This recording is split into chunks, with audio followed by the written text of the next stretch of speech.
안녕하세요. 남탄식입니다. 오늘은 제가 좋아하고 존경하는 피아니스트 스타니슬라브 부닌의 생신입니다. 그리고 올해 같은 경우는 이분이 데뷔한 지 40주년이 되는 해이기도 합니다. 이분의 데뷔는 사실 1983년 롱티보 국제 콩쿠르에서 사실은 1위로 입상을 하면서 데뷔한 거나 다름이 없는데, 이 사람 2년 뒤에 1985년 쇼팽 국제 콩쿠르에서 1위로 입상을 했는데, 그 해를 기점으로 뭐 10년 기념, 뭐 25년 기념 이런 식으로 뭐 음반을 낸다든지 뭐 프로그램을 기획한다든지 그렇게 활동을 하더라고요. 그래서 저도 그 쇼팽 국제 콩쿠르 입상한 해를 기점으로 해서 데뷔 40주년이라고 해놓았습니다. 그래서 제가 또 사실 오랜 팬입니다. 오랜 팬으로서 축하를 하고자 기념 영상으로 이렇게 만들게 되었습니다. 지금 여기 이 사진 같은 경우는 그 본인이 작년이죠. 2024년에 그 부인이 다녔던 학교 근처에 있는 그 치바현 쪽에 난소 분카 홀이라고 하는 데가 있습니다. 이제 그 홀 거기에서 로베르트 슈만의 여러 소품들 작품번호 99번을 녹음을 해서 음반을 냈는데, 아마 그때 즈음에 촬영한 사진으로 추정되고 있습니다. 굉장히 좀 개인적으로 멋지다고 생각하고 있습니다. 뒤에 있는 피아노는 그 파지올리 피아노라고 요즘 근래 뜨고 있는 피아노 메이커입니다. 그 본인이 또 좋아하기도 하죠. 제가 이 영상을 사실은 재작년에 만들까 이런 생각도 많이 했었었는데, 좀 사실 이렇게 저렇게 미루다 보니까 결국은 뭐 이런저런 새로운 사실도 알게 되고 뭐 좀 더 공부를 하고 또 새롭게 깨닫고 이렇게 하다 보니까 올해는 또 반드시 해야 되는 상황이라서 이렇게 늦게나마 준비를 하게 되었습니다. 이 영상에서 나오는 내용들은 결국은 제가 중학교 때부터 이 사람을 좋아하기 시작했으니까 거의 뭐 그동안 공부한 거에 대한 총집합이라고 생각하면 되겠습니다. 그래서 당연히 이 사람, 그러니까 스타니슬라브 부니의 예술가적 가게라고 해놨는데, 이 사람의 어떤 가게, 뭐 어떤 출신, 배경이 있는가, 이것을 알고, 그 다음에 부니의 데뷔 40주년이라고 해서 그동안 이 사람이 걸어왔던 길들을 제가 간단하게 제가 알고 있는 대로 얘기하도록 하겠습니다. 그리고 이 본인이 제 인생에서 어떤 의미를 가지고 있는지에 대해서도 얘기를 하고, 그에 대한 참고 자료를 싹 다 이렇게 모아놨습니다. 정리를 해놨고, 마지막에는 제가 팬으로서 본인에게 하고 싶은 말을 전하는 것으로 해서 끝을 내도록 하겠습니다. 우선 스타니슬라브 부닌의 예술가적 가게라고 했는데, 왜 예술가적 가게라고 얘기를 했는지 살펴볼 필요가 있겠죠. 우선은 여러분들 이 사진을 보면 맨 오른쪽에 구스타프 네이가우스라고 하는 사람이 있습니다. 이 네이가우스 가문이 사실 이 사람 같은 경우가 이제 본인의 증조부가 되는데, 그 네이가우스 가문 같은 경우는 독일 쪽에서 출발합니다. 그리고 이 사람 가문 대대로가 피아노를 제작하는 그런 집안이었죠. 그래서 그 피아노를 제작하는 중에 이 사람이 독일의 쾰른 음악원을 졸업하고 러시아로 갑니다. 왜 갔는지는 알 수는 없습니다만은 그 러시아로 가서 그 올가 블루멘펠트라는 하는 사람을 만납니다. 이 사람이랑 만나서 결혼을 하게 되죠. 그래서 낳은 자식이 저 중간에 있는 겔리흐 네이가우스입니다. 결국 이 사람은 러시아 출신이죠. 이 사람이 삼촌 되는 사람이 여러분들은 잘 모를 수도 있는데 펠릭스 블루멘펠트라고 하는 사람이 있습니다. 이 사람에 대한 논문이 우리나라에서 최초의 논문이 작년에 나왔습니다. 그래서 저는 이 사람을 사실은 2019년 때 알았는데 이제 우리나라에서는 좀 생소한 음악가이기도 합니다. 이 사람 같은 경우는 그 상트페테르부르크 음악원 출신으로 피아니스트이자 작곡가로 유명합니다. 또 뭐 키예프 음악원에서 원장도 하고 여러 경력들이 좀 있죠. 있는데 이 사람이 뭐 마스터 클래스를 했다고 하긴 하는데 그게서 만났던 사람이 바로 여러분들이 잘 아는 블라디미르 호로비치입니다. 20세기의 마지막 낭만주의자라고 하기도 하고 유명한 피아니스트죠. 이 사람 같은 경우가 펠리스 블루멘펠트의 제자라고 알려져 있습니다. 그 다음에 아까 펠리스 블루멘펠트가 졸업했던 곳이 상트페테르부르크 음악원이라고 되어 있는데 그 음악원을 만든 사람이 바로 안톤 루빈스타인입니다. 이 사람의 형제가 또 동생이 있는데 이 두 사람이 이제 이 사람 동생이 니콜라이 루빈스타인입니다. 그래서 이 두 사람이 사실 독일 쪽으로 가서 이렇게 저렇게 음악적인 이론이나 공부를 좀 해서 자기 나라로 돌아온 다음에 지어낸 학교가 우선은 형이 만들어낸 게 상트페테르부르크 음악원이고 그리고 동생이 만든 그것이 모스크바 음악원입니다. 그렇게 해서 이 두 학원이 러시아의 음악에 거의 석권을 차지하고 또 동시에 센터 역할을 하게 되는 거죠. 그 센터 역할을 하는 중에 또 갤리오 네이가우스의 입장에서는 거의 한 6촌쯤 되겠고 펠리스 블루멘펠트 같은 경우는 이 사람의 어머니가 시마노프스카라고 불리는데 이 시마노프스카 이 가문 쪽이 이 카롤 시마노프스키랑 매우 관련이 있습니다. 이 삼촌 이게 사촌 관계죠. 한마디로 얘기하면은.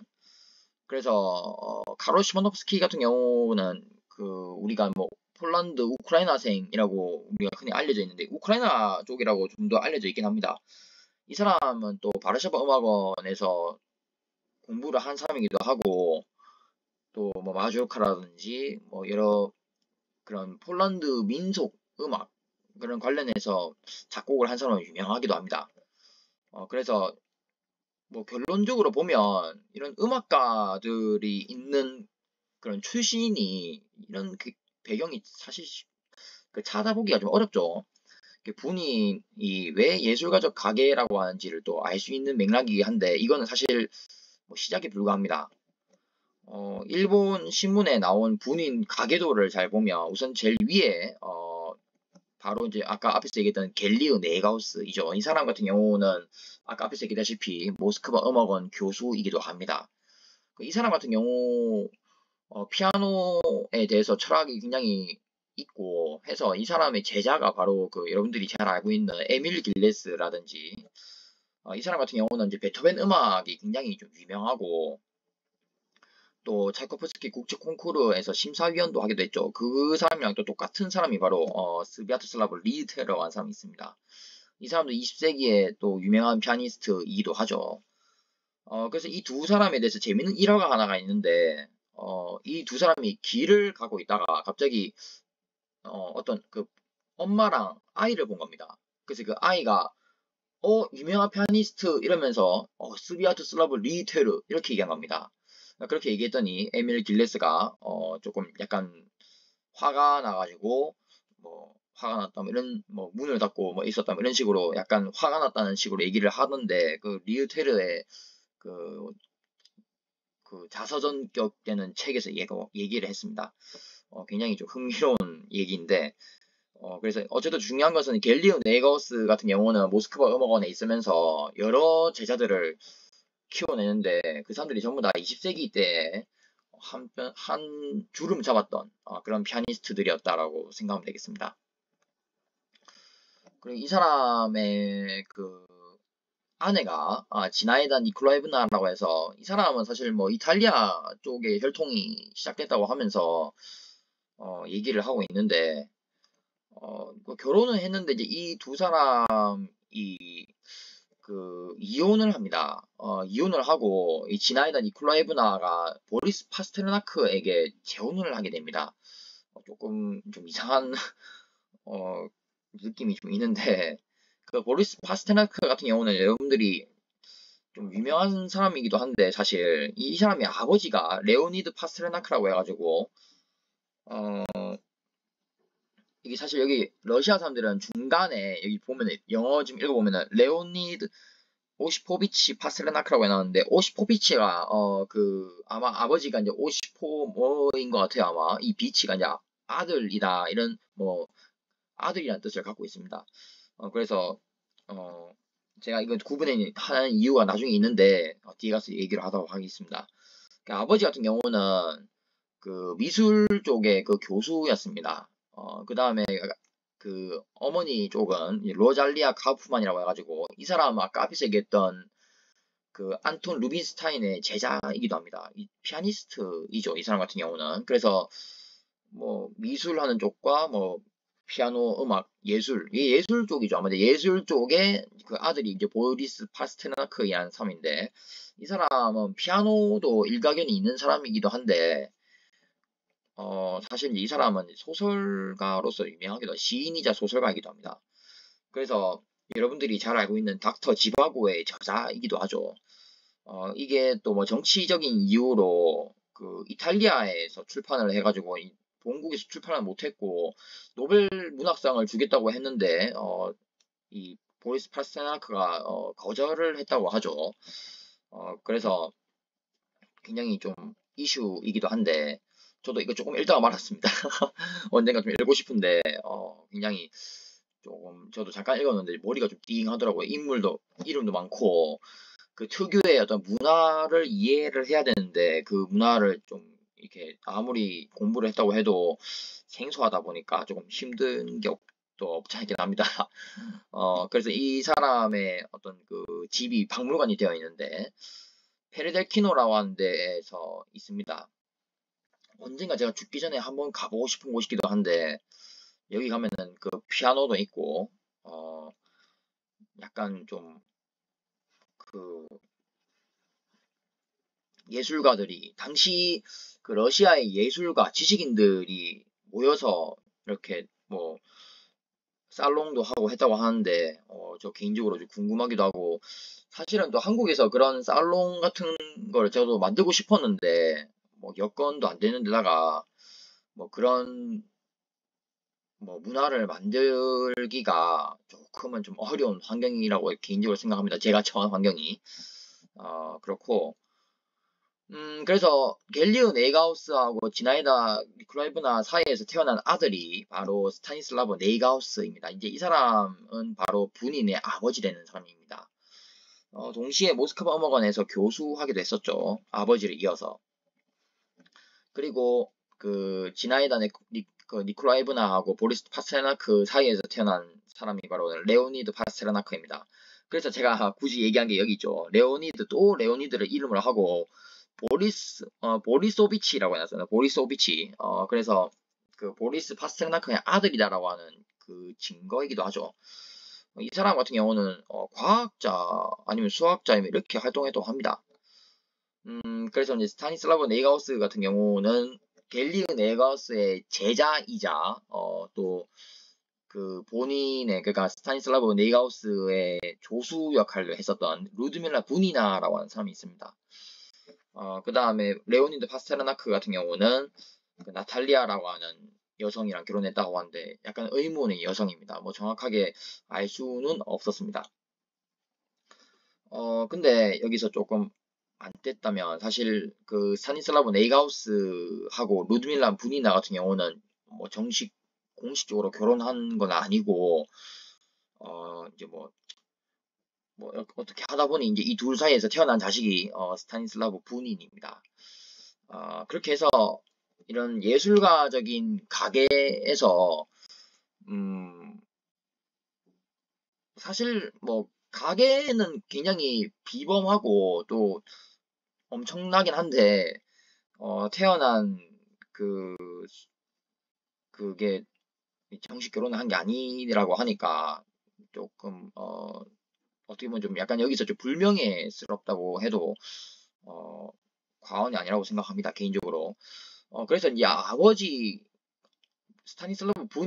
그 스타니슬라브 네이가우스 같은 경우는 군인한테 뭐 경제적으로나 뭐 그런 뭐 음악적인 무슨 뭐 지원 같은 거를 안 해줬지만, 그 유전적인 그 이유가 또 있긴 하죠. 유전적인 어떤 요인이 있기 때문에 또 타고난 그런 게 좀 있긴 합니다.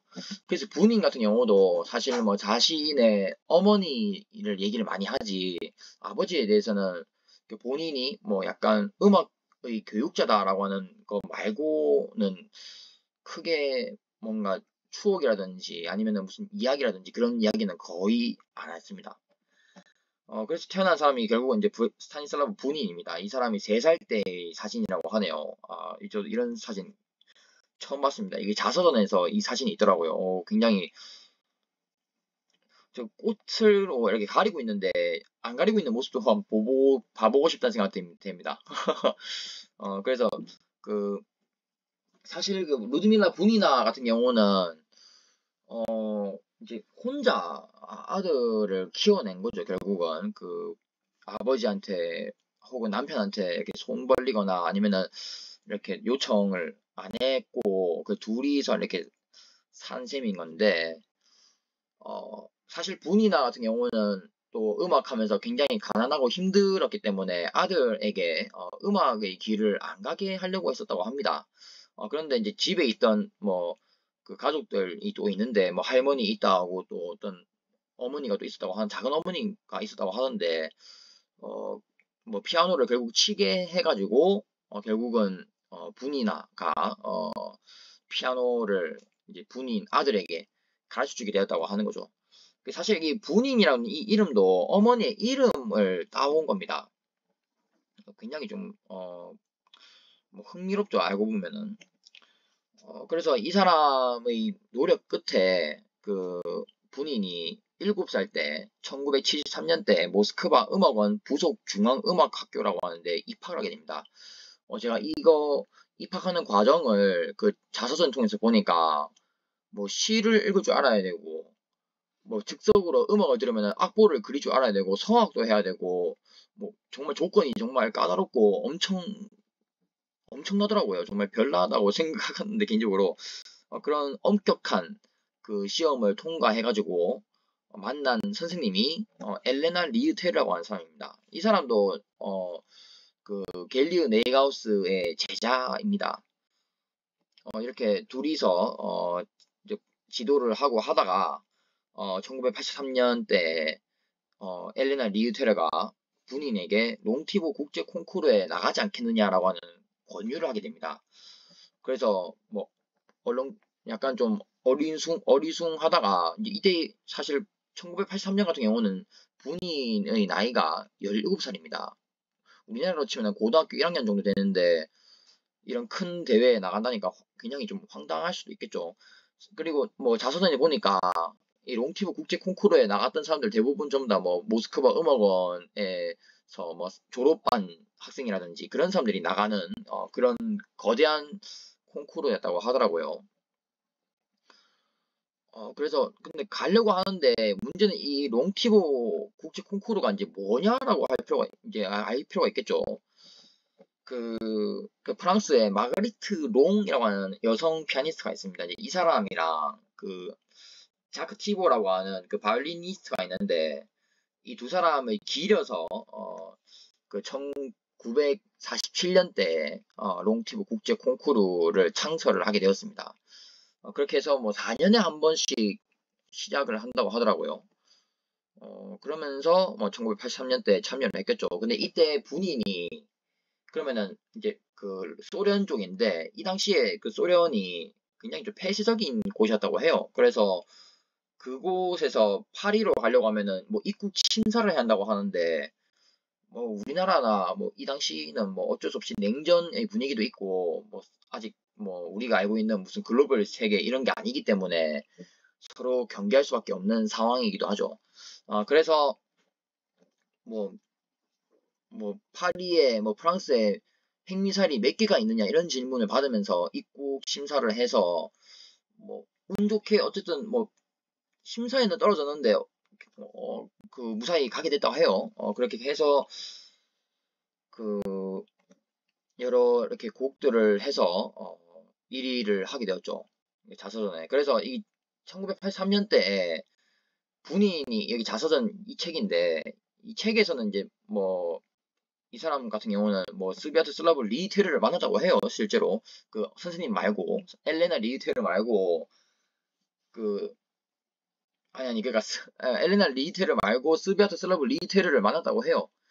그래서 이제 이 사람에게 약간 개인 교습 같은 걸 받았다고 얘기를 하면서 이 사람이 뭐 나중에 후기를 가지고 뭐 리테르 씨 같은 1급 피아니스트 아티스트는 불과 30분이면 교사가 되어도 큰 성과를 거둘 수 있다 이렇게 하면서 그 리테르를 굉장히 막 크게 평가를 하는데 정작 그 리테르의 회고담과 음악 수첩이라고 하는 책이 있는데 이거는 그 브리노 몽생종이라는 사람이 1995년대 리테르를 만나가지고 그 녹음을 해가지고 그 회고담을 담아서 그걸 정리한 책이죠. 그 여기 이 책에서 그 스타니슬라브 네이가우스까지 나오는데 그러면은 그 군인에 대한 얘기도 나오지 않을까 했지만은 단 한 번도 안 나왔다는 겁니다. 굉장히 좀 이상하기도 한데 이 점이 흥미로우면서 좀 이상한 부분이기도 합니다. 그래서 결국은 뭐 여러 사람들이 도움을 받았는데 특히나 발트 기제킹이라고 하는 사람의 음반을 많이 들었다고 해요. 이 사람의 드뷔시 음악이 그렇게 듣기 좋다고 하는데 저도 들어보니까 엄청 좀 다른 드뷔시 음악 연주와는 좀 다른 굉장히 좀 다채롭다고 해야 될까요? 아니면은 약간 좀 세심하다? 이런 느낌이라 해야 될까요? 어쨌든 그 드뷔시의 음악을 잘 표현해낸 피아니스트가 아닌가 생각되기도 합니다. 그래서 이제 본인이 1위를 한 이유는 이 발트 기즈킹이 도움이 컸다고 하면서 그 영광을 발트 기즈킹에게 주고 싶다 이렇게 얘기를 하더라고요. 자서전에 따르면 여러분들도 기회 되면 한번 들어보기 바랍니다. 요즘 따라 유튜브에 많이 있으니까 그렇게 해서 결국 멋지게 데뷔를 한 셈인데 그 다음에 1984년부터 그 분이는 모스크바 음악원에 진학을 하게 됩니다. 그 부속 음악 학교가 아니라 이제 뭐 지금으로 치면 뭐 거의 대학원생이라고 생각하면 되겠죠. 그래서 그 분인이 이때 지도교수가 누구였냐면은 세르게이 도렌스키라고 하는 사람이 있습니다. 이 사람도 러시아의 어떤 피아니즘의 한 획을 그었던 사람이기도 하죠. 이 사람의 제자가 이제 유명한 사람들 많은데 뭐 데니스 마추에프라고 하든지 아니면은 니콜라이 루간스키라든지 그런 유명한 사람들 많이 있습니다. 본인도 사실은 도렌스키의 제자이기도 합니다. 이 사람 근데 이 사람이 지금 여러분들 지금 지금 여기 한자 지금 이게 일본어가 보이는지 모르겠는데 뭐 읽으면 막 카레와 소베토 겐주츠노 킨노 타마고다요 이렇게 돼 있는데 이게 무슨 말이냐면 그는 이때 그는 이제 분인이죠. 분인은 소비에트 예술에서 금달걀이다라고 얘기하는데 이게 거의 뭐 이 도렌스키 같은 경우는 거의 국가주의적인 그런 좀 관료적인 교육자라고 해도 손색이 없는 그런 사람이라고 할 수 있겠습니다. 이 사람도 피아노를 잘 치는 편이긴 한데 뭐 시대적인 한계랄까 아니면은 뭐 이 사람이 어떤 그 나라 뭐 소비에트라고 하는 권위주의적인 그런 나라의 어떤 분위기 때문이랄까 어쨌든 그 때문에 좀 사람이 좀 굉장히 좀 국가주의적인 혹은 좀 관료적인 굳이 저렇게 소비에토 예술의 뭐 금달걀이다라고 얘기하면서 자기 나라에 대해서 이렇게 얘기하는 필요는 또 없다고 생각하는데 자기 나라의 위신을 올려주면서 저렇게 얘기할 필요가 있는지는 좀 의문입니다만은 그래서 분인이 그 엘레나 리테르에 대해서는 얘기를 많이 하는데 그 세르게이 도렌스키에 대해서는 좀 안 좋게 부정적으로 얘기하는 경우가 좀 많이 있더라고요 개인적으로. 그리고 본인이 쇼팽 국제 콩쿠르에 어쨌든 85년도에 참여를 하게 되는데 도렌스키의 어떤 힘을 입어서 그 가게 되는데 이때 그 KGB라고 해가지고 우리나라로 치면은 옛날로 치면은 뭐 중앙정보국이라고 해야 될까요? 어쨌든 그런 첩보들이 본인을 막 감시하고 그런 분위기 자유롭지 않는 분위기죠. 그래서 분위기를 감시하는 그런 얘기도 좀 있습니다. 그래서 뭐 그 스파이들을 피해서 뭐 피했다는 그런 이야기도 있고 또 본인이 이 당시에는 뭐 19살이기 때문에 거의 뭐 우리나라로 치면 고3인데 굉장히 좀 힘든 삶을 살고 있었다고 해도 과언이 아니죠. 이 두 사람이 사이는 굉장히 좋은 것 같은데 이게 1986년대의 모습이거든요. 근데 결국은 그 1988년 6월 달에 군인이 서독으로, 약간 옛날 말이기도 한데 지금 독일 통일을 했는데 이 당시에는 이제 통일하기 전이죠. 서독으로 뭐 이게 신문하고 책이랑 좀 말이 좀 엇갈리는데 뭐 이주를 했다는 말도 있고 망명을 했다는 말도 있고 여러 가지 말이 많습니다만은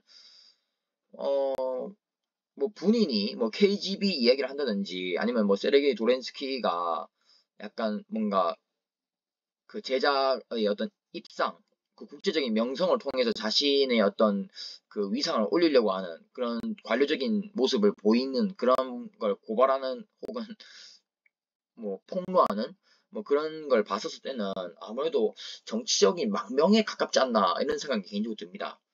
본인은 그런 뭐 현대 음악이라든지 조금 약간 뭐 국가주의적인 그런 것과는 이미지가 좀 다른 그런 거를 사실 싫어하는 그런 분위기를 많이 자아내더라고요. 그런 자서전에서도 볼 수 있듯이. 그래서 뭐 나중에 이 사람 같은 경우는 이미 본인은 자신이 이미 쇼팽 국제 콩쿠르에 입상을 했으니 뭐 모스크바 음악원에서 졸업장 따낸 거랑 거의 비슷하다 이렇게 얘기하면서 도렌스키에게 이제 떠나겠다고 어, 얘기를 하면서 헤어지게 되는데 이제 도렌스키의 눈빛이 뭐 그래 너는 너의 자유를 향해 가거라 이런 식으로 얘기했다면서 결국은 사실상 모스크바 음악원을 중퇴하게 됩니다. 이 망명을 통해서 결국 중퇴하게 된 거죠.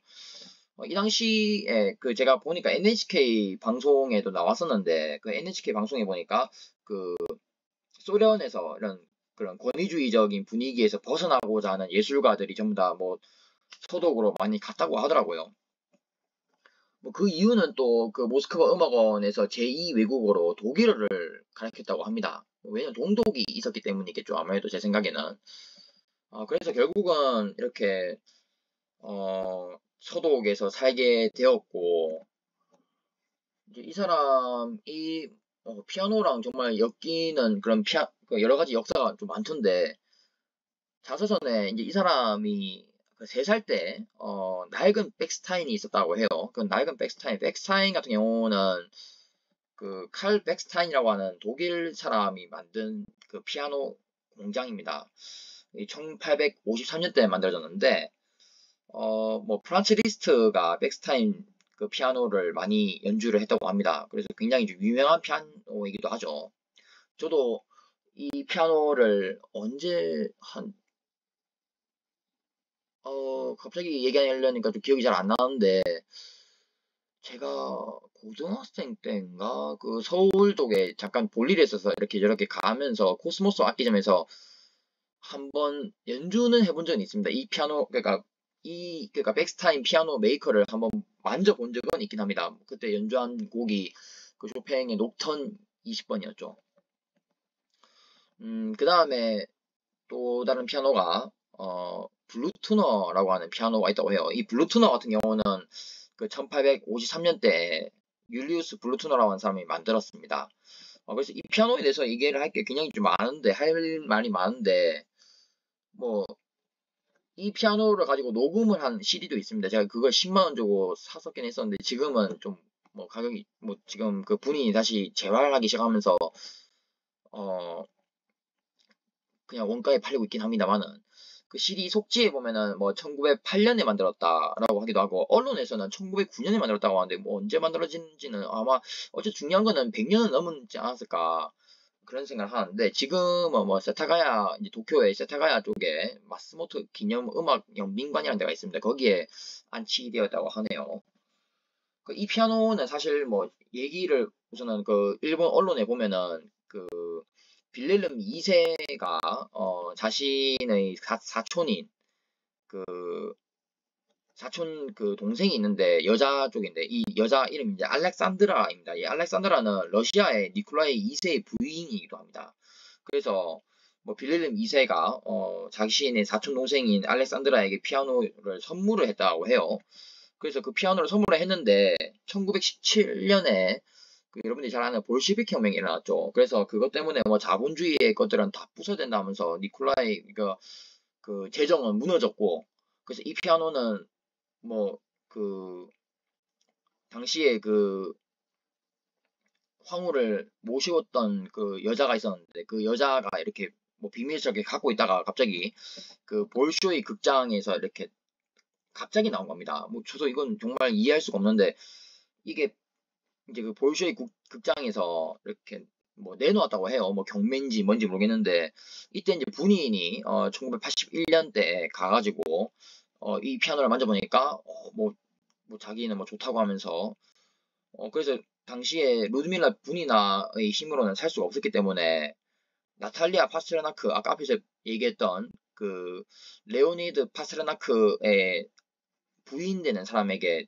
도움을 청해가지고 샀다고 하는데, 이것도 도대체 약간 좀 이해할 수가 없는 맥락이죠. 그래서 어쨌든 구매를 해서 피아노를 갖고 있다가 망명할 때는 못 가져갔죠. 못 가져갔는데 그 다시 95년도인가 이때 그 나탈리아 파스르나크를 만나면서 이제 그 여자의 힘으로 이 피아노를 일본에다가 이제 내놓은 겁니다. 그래서 본인의 집에 있다가 녹음을 2014년에서 2015년까지 녹음을 하고, 그 다음에 지금은 그 마스모토 기념 음악 연빈관에 있다고 합니다. 그래서 본인이 이 피아노 악기에 대해서 음향학적으로 인간의 목소리에 일치하는 소리, 최소한 현악기와 일치하는 피아노 소리라고 평가를 했다고 하는데, 저도 사실 이 말을 듣고 어떻게 얘기를 해야 될지 조금 알 수가 없더라고요. 이걸 어떻게 해석해야 될지 알 수가 없더라고요. 그래서 뭐 사실 뭐 음악적으로 이제 사람이 그러니까 성악이 최고의 악기라고 얘기를 하는 그런 경우도 있긴 한데, 그런 맥락에서 이 피아노를 그렇게 자찬을 하는 건지 그거는 좀 자세하게는 모르겠습니다만은, 아마 그 중후한 느낌 때문에 본인이 굉장히 좋아하지 않았을까. 그래서 이 피아노로 연습을 해서 롱티보 국제 콩쿠르나 쇼팽 국제 콩쿠르에서 입상을 했다는 그런 공적도 올리기도 합니다. 그 다음에 여러분들이 뭐 잘 알고 있는 메이커이기도 하죠. 그 분인이 또 쇼팽 국제 콩쿠르에서 활용하기도 하고, 쇼팽 국제 콩쿠르의 공식 피아노이기도 한 스타인웨이라고 하는 피아노 있죠. 이거는 1853년대 만들어진 거고, 헨리 엥겔하르트의 스타인웨이라고 해서 독일계 사람인데, 이 사람이 미국으로 가가지고 그 미국으로 가서 이 피아노를 만들었다고 하죠. 그래서 뭐 공식 피아노로도 많이 쓰이고 있고 합니다. 그리고 또 1987년에는 그 분인이 그 야마 피아노를 또 만지기도 하기도 합니다. 그 야마 같은 경우도 지금 저도 지금 바꾼 지 얼마 안 됐는데, 야마도 그 1887년대에 그 야마 토라코스라고 하는 사람이 만든 회사이기도 하죠. 그 다음에 2006년대에는 독일 함부르크의 본인의 자택에 카와이 피아노를 샀다는 기록이 또 있습니다. 이거는 카와이 코이치라고 하는 사람이 만들어준 시조카 출신인데, 이 사람의 아들이 뭐 카와이 시게루, 그래서 이 사람의 이름이 여기 지금 여러분들 사진에 보고 있는 거, 이건 카와이 시게루 때 피아노입니다. 그 제가 좋아하는 미하일 플라트네프가 또 잘 이용하는 피아노이기도 하죠. 그 다음에 또 3대가 또 이제 카와이 히로타카라고 하는 사람이 또 운영을 하다가 이분이 작년에 돌아가셨다고 해요. 그래서 이 사람의 아들이 이제 카와이 겐타로, 이 사람 때부터는 오사카 출신이네요. 카와이 겐타로가 지금은 운영을 하고 있다고 합니다. 그 2010년대에는 그 일본 마츠오 홀에서 쇼팽 탄생 200주년으로 플레이엘 피아노를 연주했다고 합니다. 그러니까 마츠오 하루키라고 하는 사람이 있는데, 아마 이쪽에 뭐 사장인가 한 것 같아요. 그래서 이 사람의 도움으로 플레이엘 피아노를 만졌다고 하는데, 이 플레이엘 피아노가 그 오스트리아 출신이었던 이그나츠 플레이엘이 만들기 시작했고, 또 아들이 시작했는데 까미우 플레이엘이라고 해서 이 사람 프랑스 출신이고, 이제 거기에서 이제 악기점을 열어서 쇼팽이 굉장히 애용했던 피아노 메이커라고 합니다. 그래서 이제 거기에서 이제 그 쇼팽한테 그 피아노를 주기도 하고, 또 지원도 많이 해주고, 이렇게 도움을 많이 줬다고 합니다. 쇼팽에게. 그래서 그 피아노도 만지고, 최근이 아니고, 뭐 2007년, 뭐 이때쯤에 파지올리 피아노가 좋다고 하면 그런 편지를 썼는데, 그래서 이용을 하기 시작했고, 2021년에 일본 도쿄 쪽에 군인의 자택에 보면은 파지올리 피아노가 있다는 걸 또 알 수가 있죠. 이거는 이제 인터뷰하는 모습인데, 파지올리 피아노 같은 경우는 파올로 파지올리라고 하는 이탈리아 출신의 공학도가 만들었고, 이 사람 같은 경우는 공학만 공부한 게 아니라 피아노도 공부해서 그 피아노 메이커를 또 만들었다고 합니다. 근데 이렇게 잘 활동하다가 갑자기 2013년대 이후로 잠적을 했습니다. 저도 이게 좀 이해가 잘 안 됐는데, 우선 2013년대 루드밀라 분이나 어머니가 돌아가셨다고 합니다. 그래서 그런 충격이 있었는데, 이제 이 사람 사실은 그 혈압이 또 높은, 이제 옛날 어렸을 때부터 혈압이 높았다고 자서전에서 얘기를 하고 있었고, 일형 당뇨병을 앓고 있기도 했었습니다. 그러면서 합병증으로 뭐, 그 석회 침착성 건판염이라고 해가지고, 뭐, 이 석회가 이제 쌓여가지고 이 어깨 쪽에 완전 고통을 호소하는 그런 게 또 있고, 그리고 이 사람이 또 얼마 전에, 저는 이게 솔직히 잘 몰랐는데, 얼마 전에 나온 팜플렛에 따르면은 이 군인이 이게 뭐 빈혈 때문인지 뭔지 모르겠습니다만은 자택에서 이제 미끄러져가지고 그 왼쪽 그, 그 다리가 골절이 돼버린 겁니다. 그러니까 빠진 거죠, 뼈가. 그래서 6cm 정도를 도려내가지고 잘라가지고 다시 이어붙였다고 수술을 했다고 해요. 어우, 정말. 그래서 2018년 때 부상을 당해가지고 지금 여기 여러분들 사진을 잘 보면 좀 이제 이 길이가 다르다는 걸 알 수가 있죠. 그래서 요양을 하고 있는 그런 군인의 모습. 제가 이거를 언제 봤죠? 제가 이거를 한 2021년 때인가 이때 보고 너무 충격받아가지고, 제가 알고 있는 피아니스트는 그 막 1985년대 그때의 창창한 모습이었는데 그런 모습이 아닌 이런 아픈 모습 보니까 좀 마음이 좀 아프더라고요. 개인적으로 좀 그때 한동안 좀 우울했었습니다. 그래서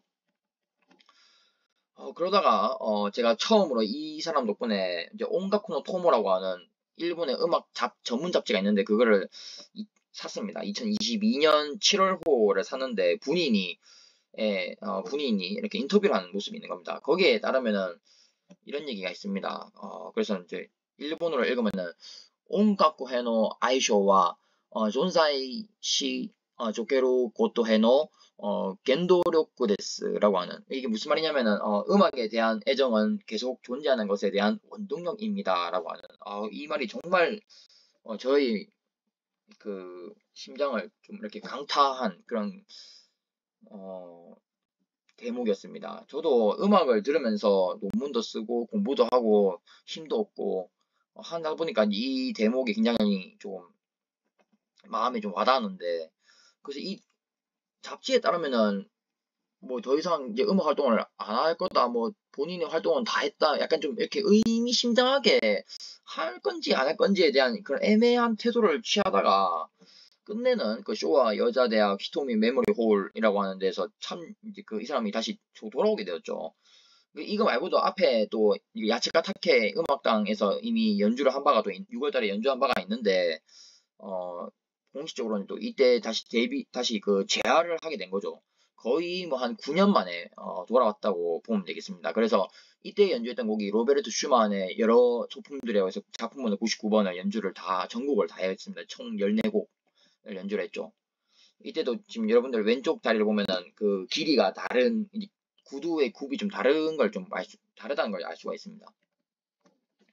그래서 이 사람이 그때 그 토크쇼랑 그 로베르트 슈만의 작품 번호 99번을 연주를 하기로 했었는데, 토크쇼에서 결국은 이제 소련에 대해서 이제 안 좋은 이야기를 하는, 그 자서전에 있는 이야기를 그대로 얘기하면은 여러분들이 잘 알고 있다시피 그 소련이 이제 말기에 가면 이제 고르바초프에 의해서 페레스트로이카와 이제 그 글라스노스트라고 하는 개방 운동을 하기 시작하는데, 그 소련이 페레스트로이카가 잘 안 되는 이유는 국민 탓이지 자신 탓이 아니다, 정부 탓이 아니다라고 하는 그런 얘기를 한다든지, 글라스노스트가 알려진 지 오래인데 그들에게 전해지는 커튼 너머에, 그러니까 그 자본주의 세상에 대한 현실이 잘 인식이 안 됐다, 이렇게 얘기를 하고 있는 그런 모습인데, 사실 이 토크쇼에서도 거의 그런 얘기를 많이 합니다.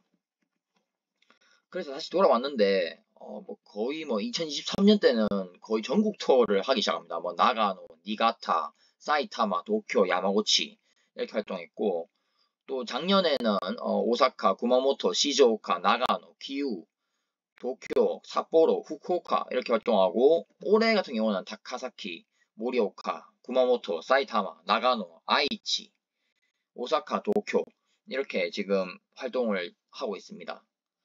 제가 분인을 얼마나 좋아하면 2022년 때에 저렇게 코수염도 길렀는데 저렇게 기르는 모습을 교생 실습 때 학생들에게 보여가지고 조금 창피하기도 했었는데 그래도 저 딸아는 또 저렇게 분인을 좋아한다는 뜻에서 코수염도 길렀기도 했었습니다.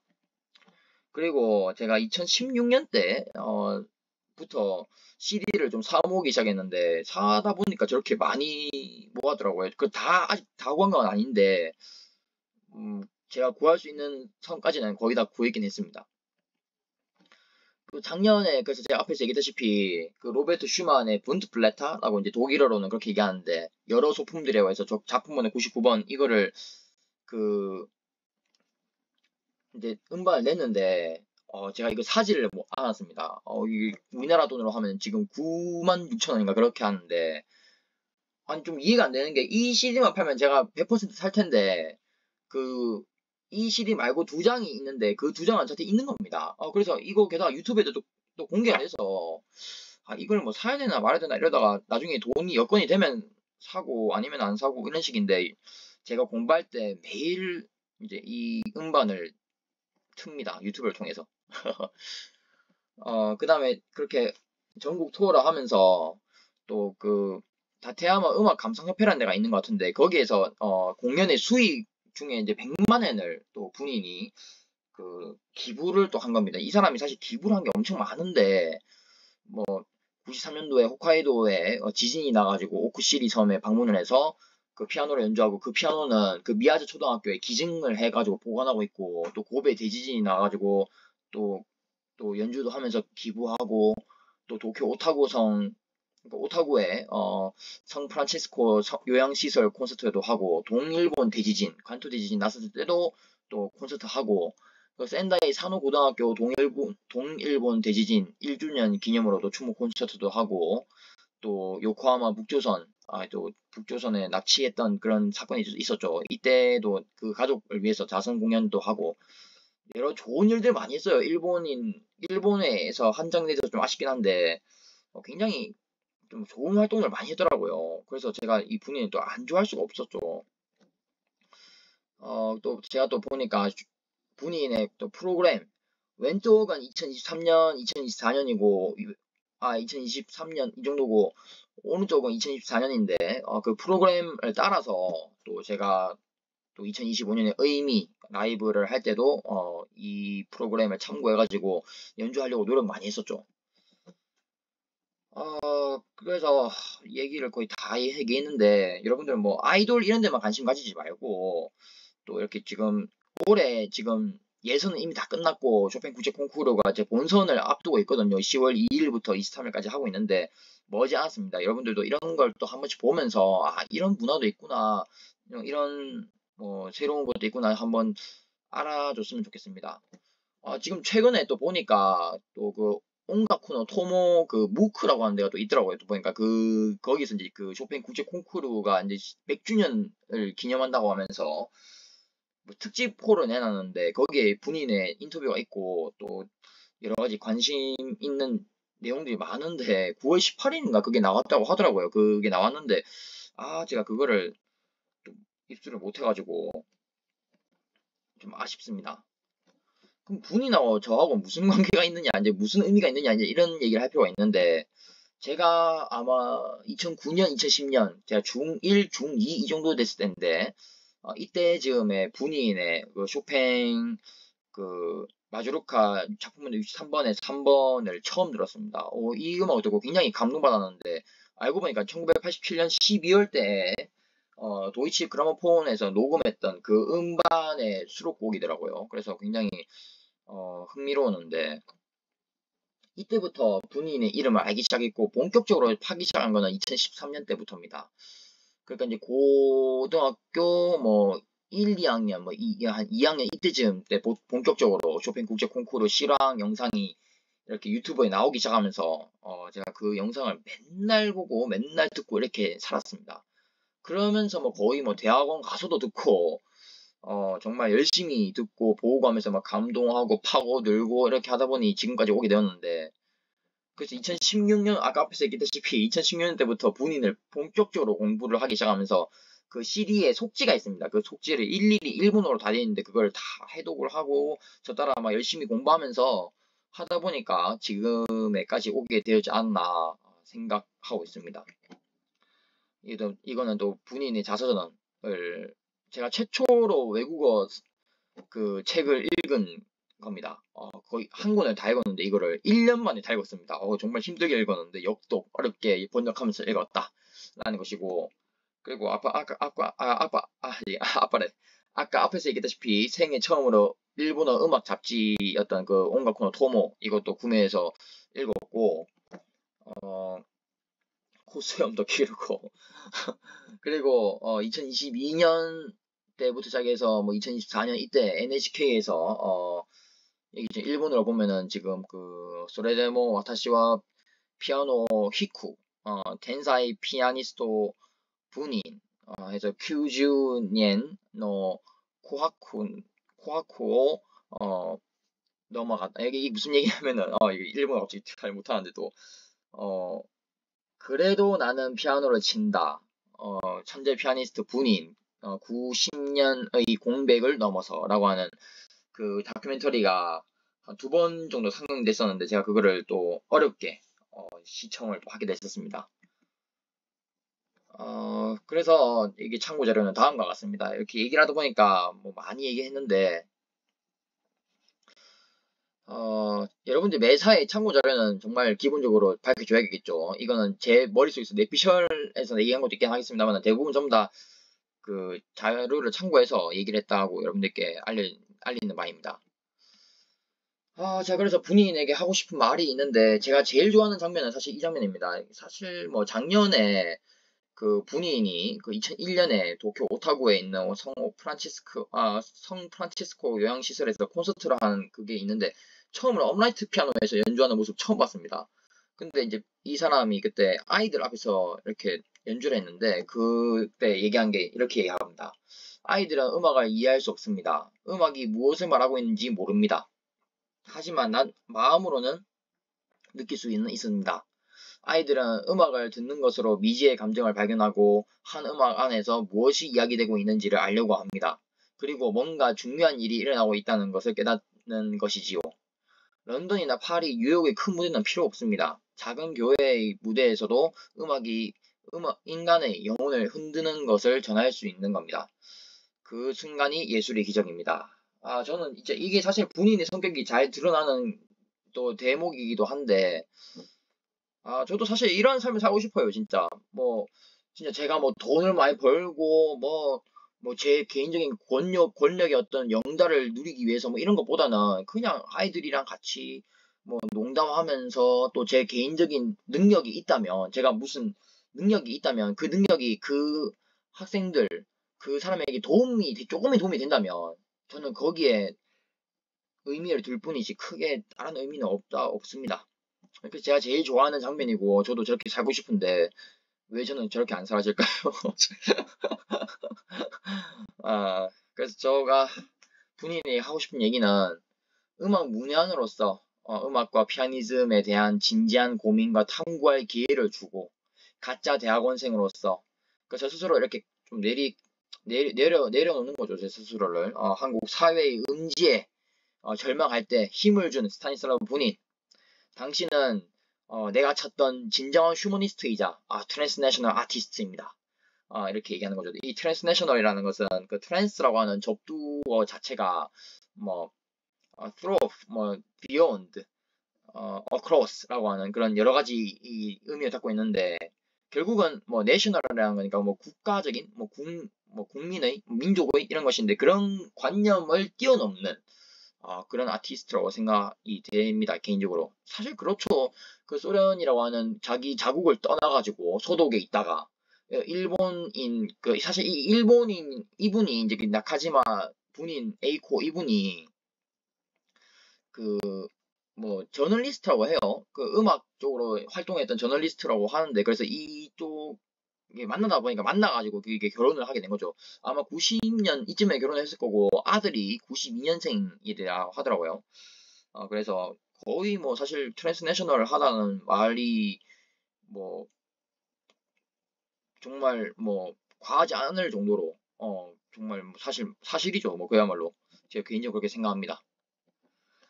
말이 좀 많이 어눌하고 이게 준비를 많이 했는데 제가 항상 뭐 녹음도 그렇고 정말 저 진짜 개인적으로 너무 답답한데 준비는 정말 열심히 했는데 너무 어눌하게 끝나가지고 좀 많이 아쉽기도 하고 좀 사실 뭐 9시에 영상 올리기로 했었는데 그러지를 못해서 또 죄송하다는 말씀 드립니다. 오늘 이렇게 하다 보니 말을 많이 길게 했는데 이러한 저의 영상을 통해서 본인의 생일, 생신, 또는 또 데뷔 40주년의 어떤 조금의 의미라도 된다면 저로서는 영광이라고 생각합니다. 들어주신 여러분들께 감사 인사를 전합니다. 그리고 본인의 생신, 그 데뷔 40주년 축하드린다고 꼭 말씀드리고 싶고 제가 언젠가 임용고시에 걸려서 전교사가 된다면 정말 그때까지 기회가 있을지 모르겠는데 빨리 그 본인의 어떤 피아노 그런 콘서트에 직접 가서 제가 또 감사하다는 그런 메시지를 간단하게라도 전하면서 악수를 한번 해보고 싶은 게 저의 소망 중에 소망입니다. 그날이 이루기 위해서 제가 정말 열심히 하도록 하겠습니다. 감사합니다.